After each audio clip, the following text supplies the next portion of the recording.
Belajar itu bisa dari banyak mana saja, tidak cuma di sekolah, tapi Pak Guru Idul. Jadi sama-sama fobia tinggi. Jadi pas udah di atas, aku goyang-goyang kayak gini, Pak Guru gak kuat. Jadi Pak Guru agak gugup kemarin.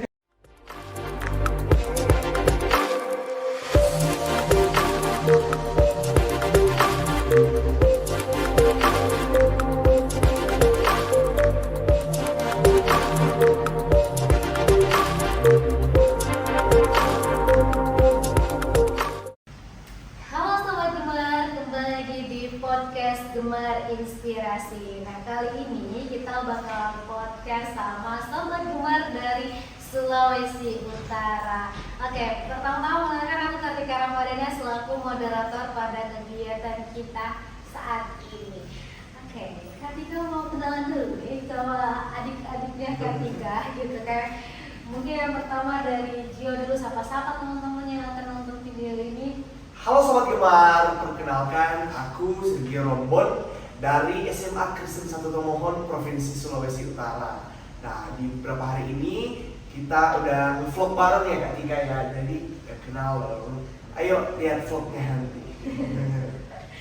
Halo Sobat Gemar, aku Yosua Kikartakire. Aku dari SMA Kristen Kota Magu, tepatnya dari Sulawesi Utara. Nah, dari dua sekolah yang berbeda. Dan spesialnya ini mereka berdua itu ternyata ketua OSIS. Jadi pas dan mereka ini baru kenal pun juga masuk ke Jakarta. Iya. Jadi pas awal-awal itu ada kita minum. Saya baru kenal mereka terus ternyata mereka juga baru kenal. Tapi sekarang udah bestie ya. Udah dong. Ya, Masih gagu-gagu gitu untuk kenalan, tapi udahlah. Sekabar juga kok. Oke, tadi nggak mau tanya nih. Tadi kan misalkan juga udah podcast sama guru-guru, sekarang sama anak-anak juga. Kita mau bahas menurut Gio sama Tika, gitu. Apa arti pendidikan? Dari Gio dulu gimana pandangannya? Oke, mungkin dari saya pendidikan. Oke, saya mau kutip satu kutipan dari Nelson Mandela ya. Education is the most powerful weapon to change the world. Jadi, pendidikan adalah hal fundamental yang harus sebenarnya dilaksanakan, baik pendidikan secara materi maupun pendidikan karakter. Maka hal yang utama itu adalah bagaimana kita mampu hidup dan mampu menjadi berkat bagi orang lain lewat mendidik dan juga dididik. Orang itu harus bisa dididik baru mau mendidik. Jadi saya rasa pendidikan itu penting supaya mampu membentuk generasi-generasi muda ya, supaya jadi generasi emas ke depan. Nah, keren banget ya. Emang kalau ngobrol sama ketua sendiri. Tapi itu seru. Dari awal-awal memang agak kikuk coba, tapi lama-lama dia suka jalan-jalan seluruh kota ya. Aku ini best banget.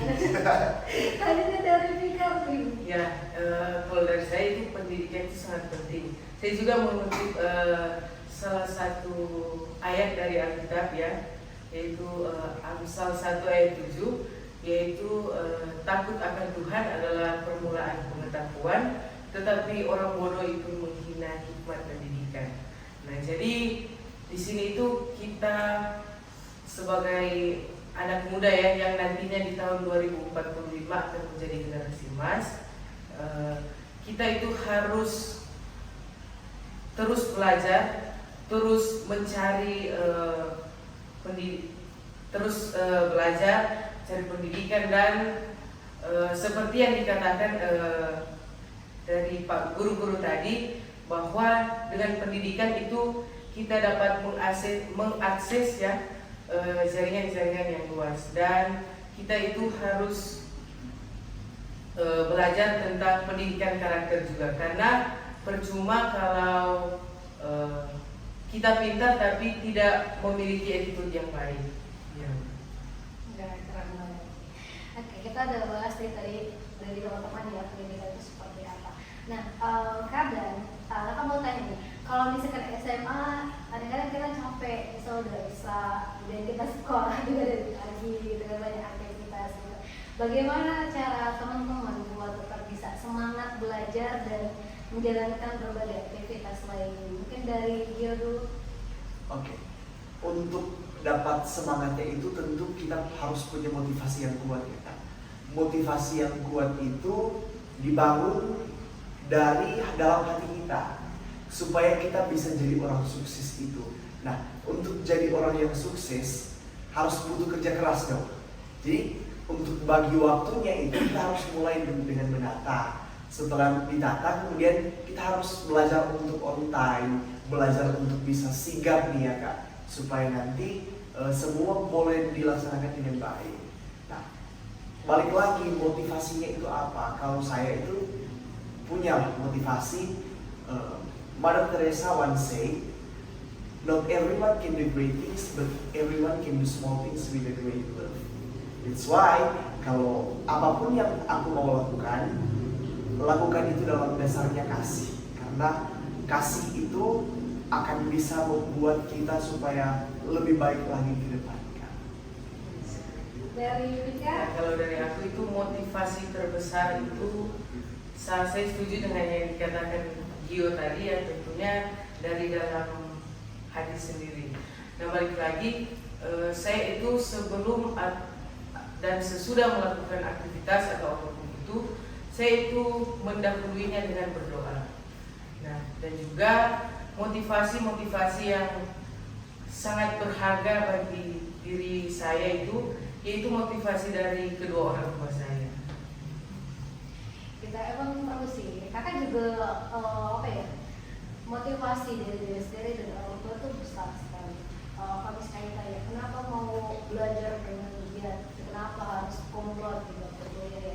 Karena satu berdoa supaya kalau wisuda orang tua aku duduk paling depan. Jadi itu yang membuat motivasi supaya kalau aku udah capek belajar, aku ingat lagi lebih baik aku menyisihkan berbagai itu tidurnya telat atau kurang tidur, yang penting aku jalan. Jadi emang teman-teman perlu sekali motivasi di dalam diri itu ya. Jadi ya kakak mau tanya juga sama teman-teman di sini. Teman-teman kan ketua OSIS gitu ya. Nah, mungkin teman-teman bisa sharing gitu apa aja sih kegiatan-kegiatan atau program kerjanya teman-teman nih pada saat pernah menjabat sebagai ketua OSIS tersebut. Mungkin dari Gio dulu. Mungkin sharing dikit ya. Di awal kepemimpinan itu mungkin masih ada struggle-nya ketika kita harus menyesuaikan ya sama tugas tanggung jawab yang besar. Namun tanggung jawabnya itu dibarengi dengan berbagai kesempatan yang luar biasa. Sampai saat ini itu jadi sebuah hal yang sangat baik ya.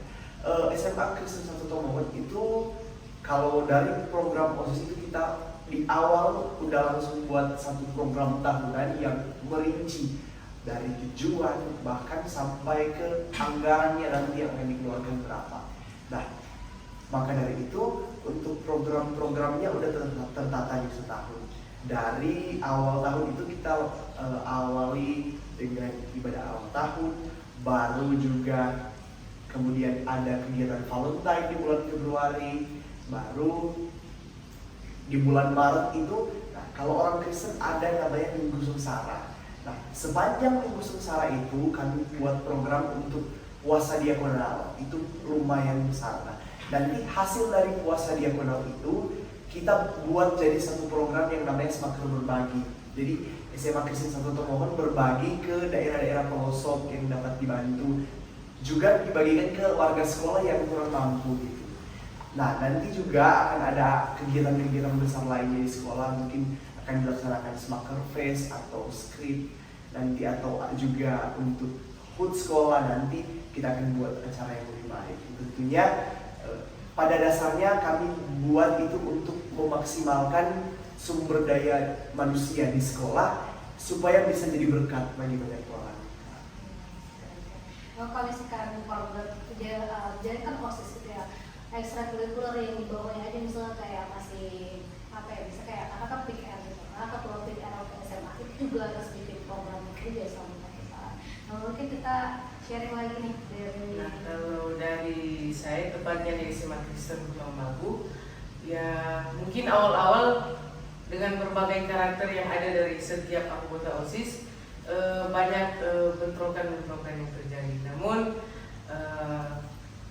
dengan cara kepemimpinan saya yang saya tanamkan itu tegas tapi merangkul ya.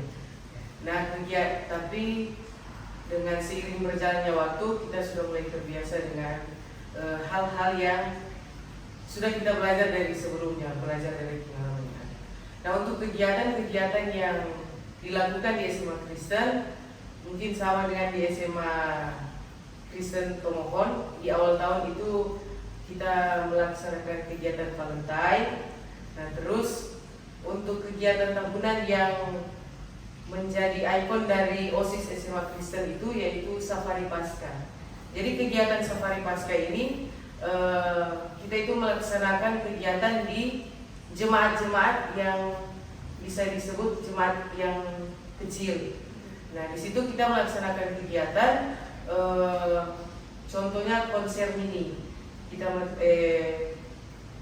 melakukan konser dan berbagai kegiatan yang ada. Bahkan sampai dengan cek kesehatan gratis. Kita bekerja sama dengan kepala dinas yang ada di Pulau Mondo, lebih tepatnya kepala dinas kesehatan. Nah hal ini kita lakukan untuk membangun karakter spiritual dari setiap anggota OSIS, bahkan juga dari jemaat tersebut. Keren banget ya teman-teman. Jadi kalau misalnya kita lihat dari program OSIS tersendiri pun juga melatih teman-teman buat punya jiwa kepemimpinan, kemudian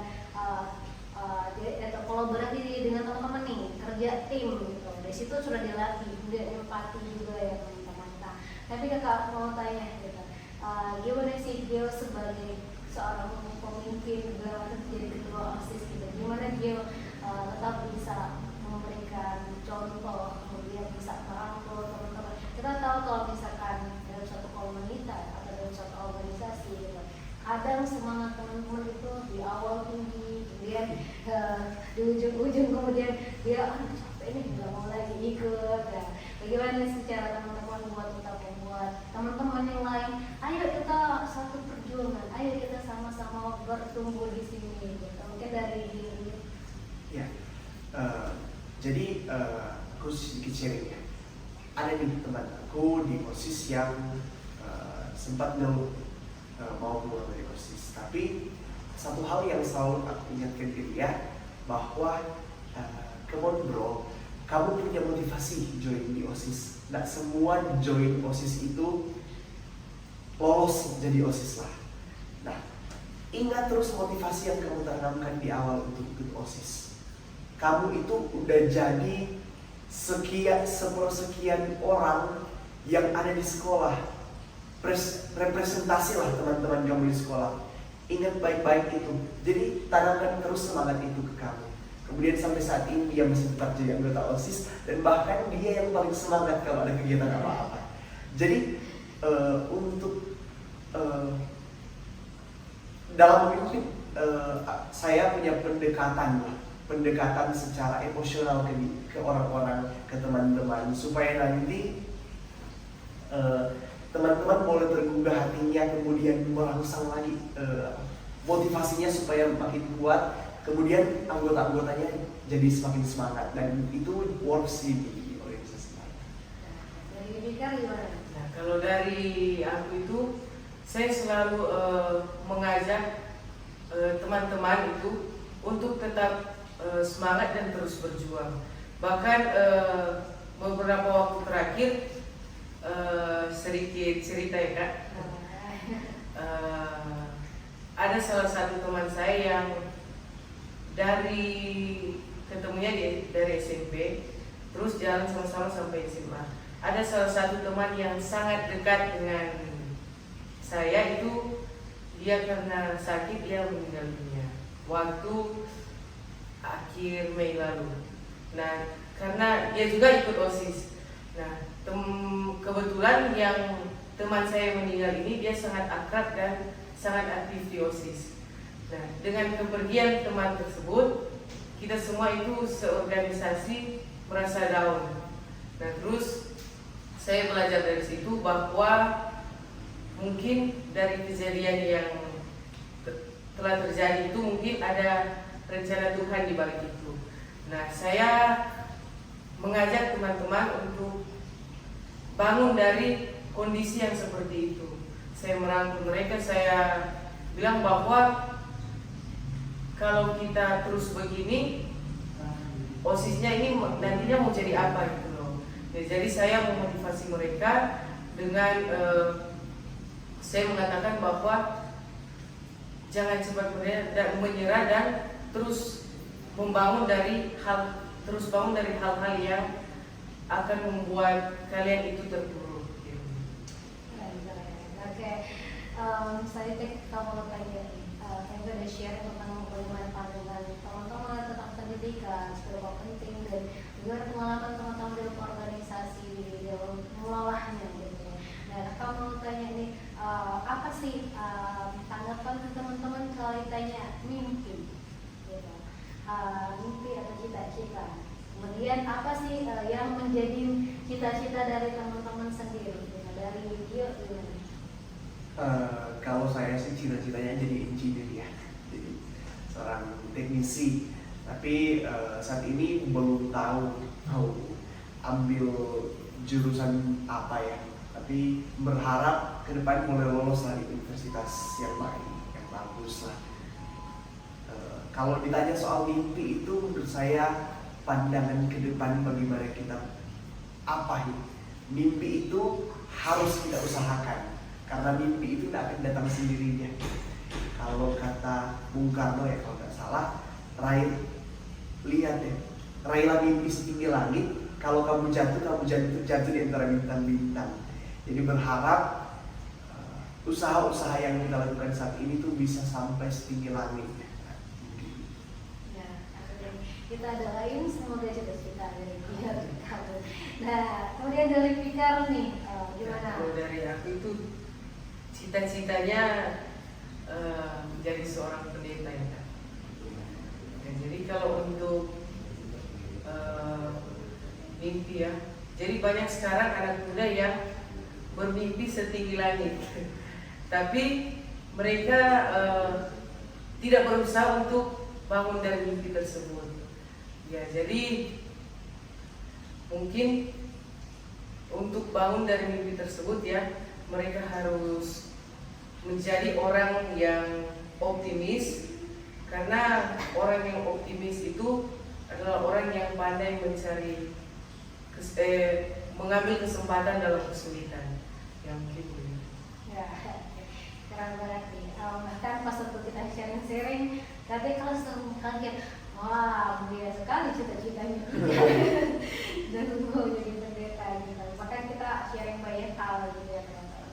Ya, kita udah bahas tentang kita, terutama itu yang penting banget. Jadi kalau misalkan beberapa tahun yang akan datang teman-teman udah kuliah atau teman tahun yang akan datang, teman-teman langsung lagi video ini.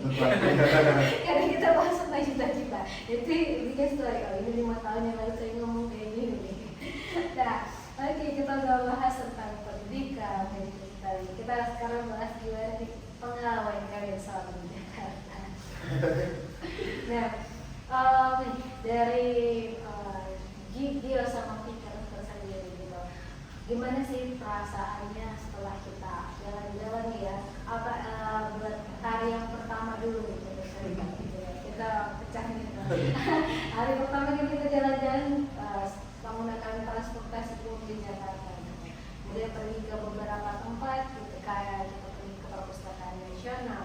Kemudian kita pergi ke Museum Bank Indonesia, Museum Mandiri, Kota Tua, dan coba buat transportasi KRL dari Transjakarta. Gitu. Mungkin dari Dio gimana perasaannya? Karena seharian ya.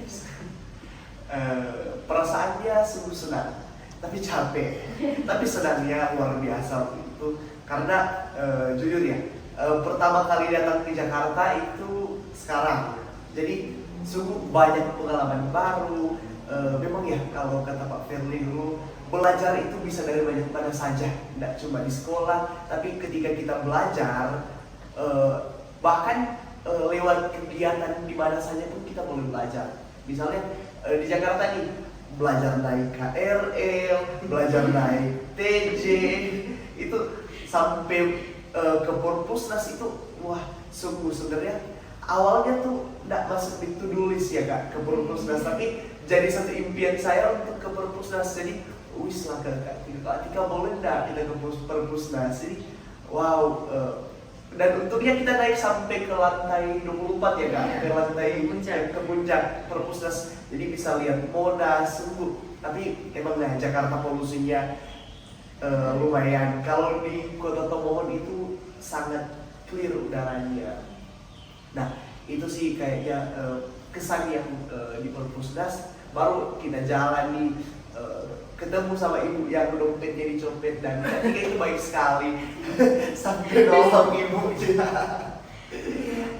Itu jadi satu pengalaman berharga ya untuk pertama kali datang ke Jakarta, kemudian jalan-jalan naik KRL, naik kendaraan umum lainnya, itu sungguh pengalaman yang berharga ya. Terima kasih ya.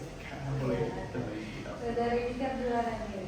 Perasaannya tentu bersyukur dan sangat bersuka cita, karena ini jujur juga pengalaman pertama datang ke Jakarta. Jadi kita itu sama ketika ya, pertama karena hari pertama itu jujur kita datang ke Jakarta belum tahu mau berbuat apa di sini, tapi diajak sama Kak Tika buat melihat kondisi Jakarta seperti apa, pergi ke tempat-tempat yang belum pernah saya pergi.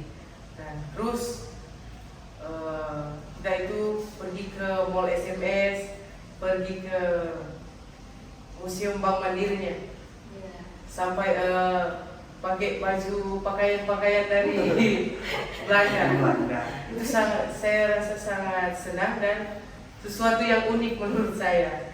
Ya begitu. Terus ini ya, tapi pas waktu di KRL kebetulan langsung dapetnya KRL yang penuh.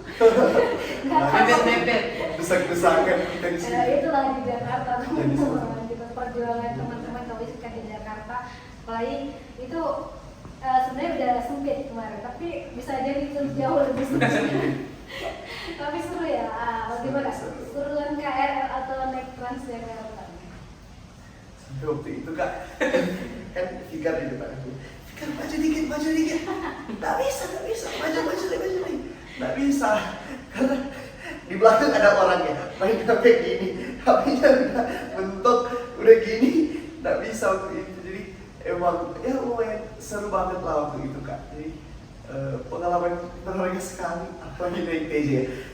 Kita kan duduk di belakang nih Kak, terus Fikar bilang, ayo pindah ke depan. Pas Fikarnya turun lari, ada ibu yang mau duduk, terpaksa aku yang berdiri, Fikar yang duduk, nggak sempat dapat tempat duduk. Jadi lucu sekali waktu itu. Kita pas lihat-lihatan langsung ketawa waktu itu. Tapi dua-duanya asik. Iya, katanya kalau paling lucu itu pas waktu kita bikin kartu member. Kartu member, perusahaan nasional. Oh itu lucu. Karena kita paling ingat mungkin yang paling lucu banget di Purpusnas ya, sampai nunggu si Gio sampai berdoa di depan lift. Semua dari sana dan tiba-tiba liftnya langsung kosong dan kita langsung naik teman-teman ke lantai 24. Power of pray. Nah teman-teman juga ke gereja ya. Iya, dekat ya. Gimana teman-teman melihat gerejanya yang di Jakarta? Bagus. Ya. Jadi meningkatkan keimanan juga. Iya. Nah, oke. Kemudian nih, udah yang hari pertama nih kita cerita dulu yang hari kedua. Gimana pengalaman teman-teman pegal nggak nih? Ya dari Gio dulu. Kalau aku first time ngeliat Monas waktu itu kan hari pertama. Hari keduanya itu langsung naik ke puncaknya itu sungguh luar biasa ya. Apalagi sempat pakai teropongnya itu buat lihat gedung-gedungnya di Jakarta. Itu emang sangat-sangat tinggi. Terus buat kita itu kayak wah luar biasa ya. Tuhan boleh bawa kita sampai ke sini. Nggak nyangka sebenarnya boleh datang di Jakarta. apalagi sampai ke Monas itu luar biasa. Ke TMII juga seru banget, apalagi pas naik kereta gantung lihat archipelago, danau archipelago itu luar biasa ya. Apalagi ketika mau masih makan ikan sama pupuk ya. Itu bercanda dah. Itu ya jadi kenangan yang luar biasa lah. Dari Fikar gimana? Karena kita nggak satu barengan sama Fikar gitu. Kalau pas di TMII, aku tuh satu kereta gantung sama Pak Guru Idul. Jadi sama-sama fobia tinggi. Jadi pas udah di atas, aku goyang-goyang kayak gini, Pak Guru gak kuat. Jadi Pak Guru agak gugup kemarin. Nah terus kalau di Monas itu kita banyak mendapat banyak pengetahuan tentang teks proklamasi, bendera yang ada di sana, dan juga tentang sejarah-sejarah yang ada. Nah, terus kalau misalkan kita lihat ya, teman-teman kan baru pertama kali ke Jakarta gitu. Tapi semalam tuh udah berani pergi sendiri ya. Ya udah berani keluar. Udah berani langsung keluar gitu. Padahal baru berapa hari kami ajarkan gitu. Apa yang memotivasi kalian? Aku udah dengar nih, seharusnya aku udah berani. Makanya ketika juga agak kaget semalam. Kirain kalian pergi sama Pak Idu sama Pak Darli. Ternyata pas bikin status pergi sendiri gitu. Pergi sendiri berdua iya. Dan gimana nih tanggapan teman-teman kok bisa berani? Kemudian apa sih yang terkesan banget gitu selama ini? Kenapa sih bisa berani? Karena nggak tahu aja kenapa bisa berani, tapi waktu itu yakin aja. Oke, ayo kita jalan-jalan. Kita sempat foto di depan gerbang UPH itu yang ada logo UPH-nya. Terus ada lah ketemu sama kakak di sana untuk ambil sesuatu, mau dibawa pulang ke Manado. Tapi waktu itu ada sempat struggle juga ya. Pesan grade-nya HP udah mau mati, itu masih bisa telepon ke kakaknya buat kakaknya ada pesan gitu lah. Dari Fikar atau nekat-nekat aja gitu? Nekat-nekat aja sih. Gila seru ya Fikar ya? Seru-seru. Nah, mungkin teman-teman kan udah sharing juga ya tentang sekolah, kemudian tentang pengalaman-pengalamannya. Nah, kalau misalkan teman-teman penasaran gimana keseruan kita di perpustakaan dan jelajah Jakarta, teman-teman wajib banget buat lihat terus update vlog-vlog kita di channel YouTube-nya Bapak Denny BDS Edisi. Nah, sebelum kita tutup di podcast ya, karena nggak terasa kita ngobrol udah mau hampir setengah jam gitu. Nah, dari Gio sendiri ada nggak motivasi atau pesan-pesan nih buat teman-teman yang di seluruh Indonesia gitu untuk tetap berani berkarya untuk mempersiapkan menjadi generasi emas Indonesia? Dari Gio? Oke.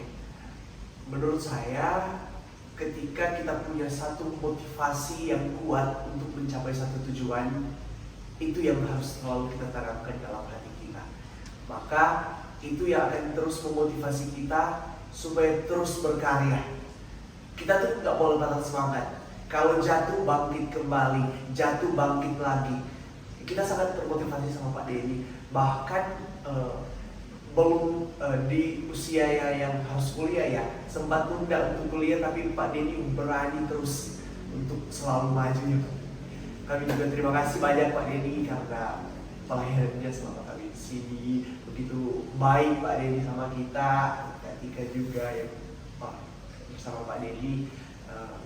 Untuk teman-teman, kami berharap supaya kedepannya tetap semangat untuk terus berkarya, tanamkan motivasi yang kuat dalam hati supaya boleh terus berdampak bagi orang lain. Mungkin itu sih kan. Terima kasih. Kasih aku dulu buat dia. Sekarang dari Fikar. Nah, kalau dari aku itu saya termotivasi dari Pak Denny ya. Kehadiran Pak Denny sebagai motivator Kristen memotivasi saya, bahkan juga dengan teman-teman yang ada di Kota Mobagu, tepatnya di sekolah saya itu. Pak Denny itu mengajarkan untuk jangan cepat menyerah, jangan gagal, dan terus mengandalkan Tuhan.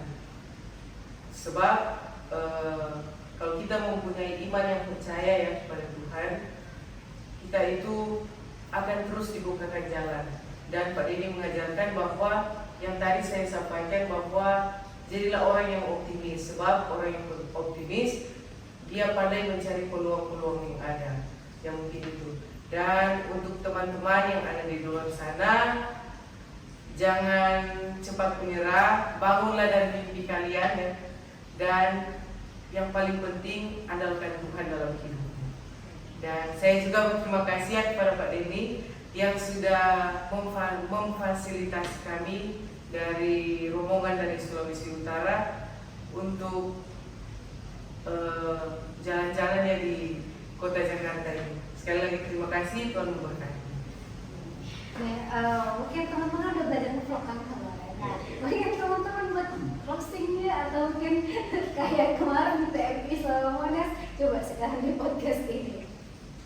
Coba.